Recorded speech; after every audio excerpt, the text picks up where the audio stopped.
আচ্ছা, গঙ্গামানিক দা, আপনি তো স্বতন্ত্র পদপ্রার্থী।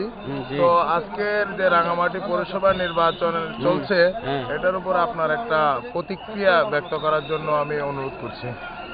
এটা পুরো এখন এই Lakers school, Abdul Ali school, শিশু একাডেমি, খাটালটুলি সব বহিরাগতরা, ওই আবার ওই যে আলপেশারি, এই সব বহিরাগতরা ভোট দিতে আসছে। হ্যাঁ, যারা যারা লোকাল ভোটার, যারা ভদ্রলোকরা, ওরা আগে ভাগে ভোট দিয়ে চলে গেছে। এখন যারা বহিরাগত এসে গেছে, ওরা কিন্তু ভোট দিতে এখন মানে খুব উত্তেজনার মধ্যে রয়েছে আর কি। আমি এই মুহূর্তে খাতালতুলি সেন্টারে আছি। আমি খাতালতুলি সেন্টারে আছি বিধায় ওরা জাল ভোট দিতে পারতেছে না। আবার একটু আগে লেখাসে চলে গেছি, ওখানে জাল ভোট বন্ধ করছি এবং নিজে ধরছি।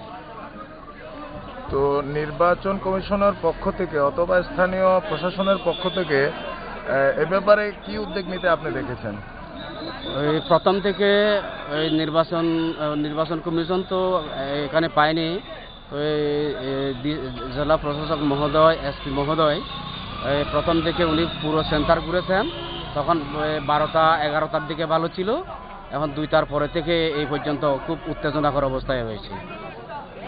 আচ্ছা, এমতো অবস্থায় যে আপনি আপনার জয়ের ব্যাপারে কতটুকু নিশ্চিত? তারপরেও আমার মনে হয় অনেক এই জাল ভোট পড়েছে, তারপরেও আমি একটু সন্দিহান আছি যেভাবে জাল ভোট দিয়েছি আর কি। আচ্ছা, গঙ্গামানিক দা, আপনাকে ধন্যবাদ। ঠিক, তো আপনাকেও ধন্যবাদ।